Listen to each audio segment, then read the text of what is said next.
नमस्कार मंडळी, श्री स्वामी समर्थ. तर एक छानसा व्हिडिओ मी तुमच्यासोबत शेअर करत आहे. आता उद्या मार्गशीर्ष गुरुवारचा शेवटचा गुरुवार आहे. बऱ्याच महिलांचे उद्यापन पण असतात आणि उपासही असतात. त्यामुळे तुम्ही ही रांगोळी सहज काढू शकतात. अगदी झटपट होणार आहे आणि खूप आकर्षकसुद्धा आहे. इथं आपल्याला आधी सुरुवातीला नारळ तयार करून घ्यायचे आहेत रांगोळीमध्ये. इथं मी ब्राऊन कलर जो आहे, ब्राऊन कलर जर नसेल तर लाल आणि काळा कलर मिक्स करा. तसंही ब्राऊन कलर खूप सुंदर दिसतो. त्या ब्राऊन कलर आपल्याला वरचं जे नारळ आहे ते काढून घ्यायचं आहे आणि त्याच्या खालच्या साईडला आपल्याला ग्रीन कलर घालून घ्यायचे. एक एक डॉट घालून घ्यायचे आणि चमच्याच्यामध्ये ना आतमध्ये असे पानांची डिझाईन आपल्याला तयार करून घ्यायची आहेत. आणि त्याच्या खाली आपल्याला पिवळ्या कलरचा रांगोळी कलर आहे, तिथं साईडला गोल डॉट डॉट एक एक डॉट आपल्याला ठेवून द्यायचे. असे करत आपल्याला डबल लाईन इथं तयार करून घ्यायची पिवळ्या कलरची.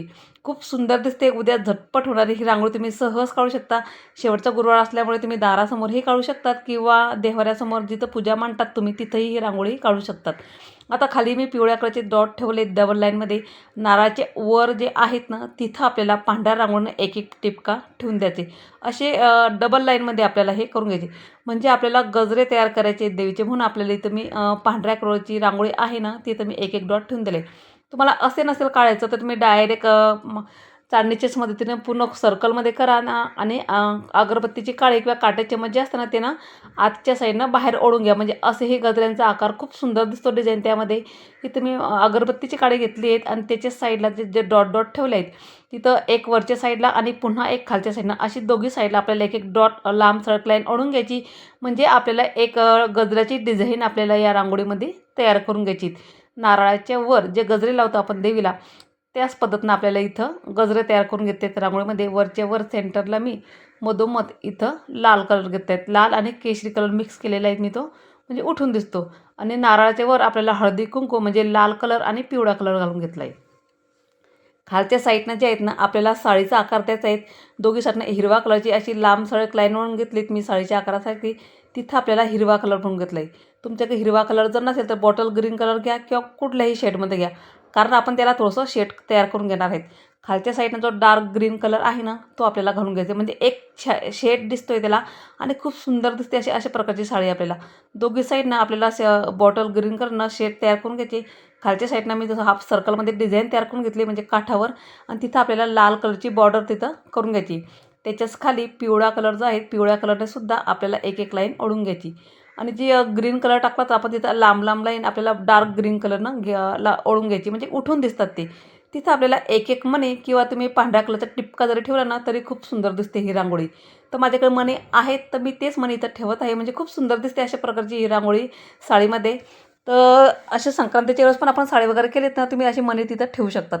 आता जिथं पिवळ्या कलरचे डॉट डॉट ठेवलं तिथं आपल्याला नेकलेसचं खालचं फुल राहिलं होतं करायचं. तिथं मी लाल कलर घातला, आजूबाजूला पिवळा कलर आणि पुन्हा त्यामध्ये साईडला एक एक डॉट पिवळ्या कलरचा ठेवून दिले. साईडला आपल्याला सगळ्यात खाली मंगळसूत्र तयार करून घ्यायचं आहे देवीचं. काळा कलर जो आहे तिथं एक एक टिपका म्हणजे डबल लाईनमध्ये आपल्याला एक एक टिपकाची 2 लाईन इथं करून घ्यायची. खूप सुंदर आणि सहज कोणीही काढू शकते एवढी छान पद्धतीची ही रांगोळी आहे. मधोमधमध्ये आपल्याला मंगळसूत्र तयार करून घ्यायचे आहेत पिवळ्या कलरनं आणि थोडीशी त्याला लांब रेष 2-2 रेष ओढून घ्यायचे. खूप सुंदर दिसतं असे मंगळसूत्र रांगोळीमध्ये. त्यात पिवळ्या कलरची थोडीशी आजूबाजूला मणी घालून घ्यायचे. पिवळ्या कलरचे खूप सुंदर दिसतात. अतिमस्त आपले मंगळसूत्र पण तयार झालेत आणि वरचा नेकलेस पण. खालच्या साईडनं जो आहेत ना तिथं आपल्याला साडीचे काठ तयार करायचे आहेत, म्हणजे लाल कलर घातला आहे त्यामध्ये मी, काठ जरा ब्रॉड दिसावं म्हणून. आधी तर मी छोटेसेच काठ ठेवणार होते, म्हटलं एवढं उठून नाही दिसत. मग पुन्हा त्यामध्ये खालची केशरी कलर लाल कलर मिक्स करून घेतला आणि एक बॉर्डर तयार करून घेतली. पुन्हा खालच्या साईडनं एक पिवळ्या कलरची बॉर्डर लाईन इथं करून घ्यायची. मस्त आपली मार्गशीर्ष महिन्यासाठी गुरुवारच्या दिवशी काढण्यासाठी अतिशय सुंदर आणि रांगोळी तयार झाली.